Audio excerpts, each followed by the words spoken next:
Sun Risers ఆట అంటే నిప్పులతో చెలగాటమే అని మరోసారి నిరూపించింది. గ్రూప్ దశలో ఆఖరి మ్యాచ్లో పంజాబ్ కింగ్స్ పై 4 వికెట్ల తేడాతో అదిరే విజయం అందుకుంది. 215 పరుగుల ఛేదనలో యువ ఓపెనర్ అభిషేక్ శర్మ 66 అర్ధ సెంచరీతో చెలరేగగా హెన్రిచ్ క్లాసెన్ 42, నితీష్ కుమార్ రెడ్డి 37 మెరుపు ఇన్నింగ్స్తో కదం తొక్కారు.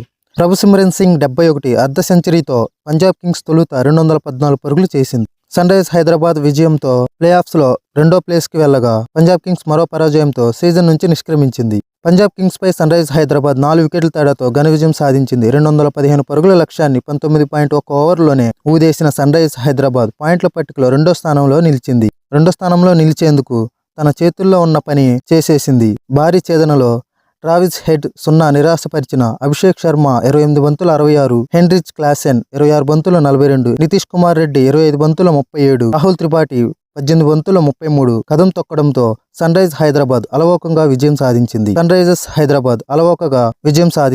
పంజాబ్ కింగ్స్ ఏ దశలోనూ సన్ రైజర్స్ ను ఇరకాటంలో పడేయలేకపోయింది. అంతకుముందు తొలుత బ్యాటింగ్ చేసిన పంజాబ్ కింగ్స్ నిర్ణీత 20 ఓవర్లో 5 వికెట్లకు 214 పరుగులు చేసింది. ఓపెనర్ ప్రభుసిమ్రన్ సింగ్ 45 బంతుల్లో 71, రోసో 24 బంతుల 49, అథర్వా 27 బంతుల 46. పంజాబ్ కింగ్స్ 14 మ్యాచ్ల్లో 9వ పరాజయంతో సీజన్ను ముగించగా సన్ రైజర్స్ హైదరాబాద్ గ్రూప్ దశలో 14 మ్యాచ్లో 8 విజయాలతో పాయింట్ల పట్టికలో టాప్ 2లో నిలిచేందుకు ఎదురు చూస్తుంది. ఛేదనలో ధనాధన్ అర్ధ సెంచరీ సాధించిన Sunrisers Hyderabad opener Abhishek Sharma man of the match గా నిలిచాడు. 215 ఊదేశారు.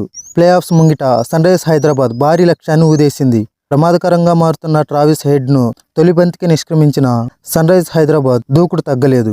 మరో ఓపెనర్ అభిషేక్ శర్మ 66తో కలిసి రాహుల్ త్రిపాఠి 33 పవర్ ప్లేలో దంచి కొట్టారు. 4 4లు 2 సిక్సర్లతో త్రిపాఠి పవర్ ప్లేలో చెలరేగాడు. నెమ్మదిగా మొదలుపెట్టిన అభిషేక్ శర్మ పంజాబ్ కింగ్స్ బౌలర్లపై విరుచుకుపడ్డాడు.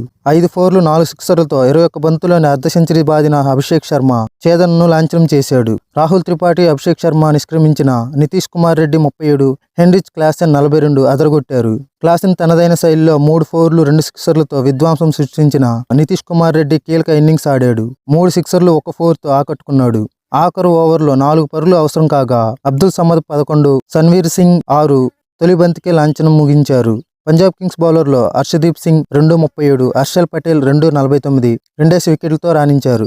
టాస్ నెగ్గిన పంజాబ్ కింగ్స్ తొలుత బ్యాటింగ్ ఎంచుకుంది. ఫామ్ లో ఉన్న సన్ రైజర్స్ బౌలర్లను ఎదుర్కొని పంజాబ్ కింగ్స్ ఓపెనర్లు దంచి కొట్టారు. ప్రభుసిమ్రన్ సింగ్ 71, అథర్వా 46 తొలి వికెట్ కు 97 పరుగులు జోడించారు. పవర్ ప్లేలో 61 పరుగులు జోడించిన ఓపెనర్లు ఆ తర్వాత జోరు కొనసాగించారు. ప్రభుసిమ్రన్ సింగ్ 6 4లు 2 సిక్సర్లతో 34 బంతుల అర్ధ సెంచరీ సాధించగా అర్ధ సెంచరీ ముంగిట అథర్వా వికెట్ కోల్పోయాడు. నెంబర్ 3 బ్యాటర్ రోసో 49 సైతం 4 4లు 3 సిక్సర్లతో మెరిశాడు. జితేష్ శర్మ 32 రాణించడంతో డెత్ ఓవర్లో పంజాబ్ కింగ్స్ భారీ పరుగులు పిండుకుంది. నితీష్ కుమార్ రెడ్డి 3 ఓవర్లో 54 పరుగులు సమర్పించుకున్నాడు. టాప్ 3 బ్యాటర్లు రాణించడంతో పంజాబ్ కింగ్స్ 20 ఓవర్లో 214 పరుగులు చేసింది. పంజాబ్ కింగ్స్ తరపున ఒకే విదేశీ క్రికెట్ తుది జట్టులో నిలిచాడు.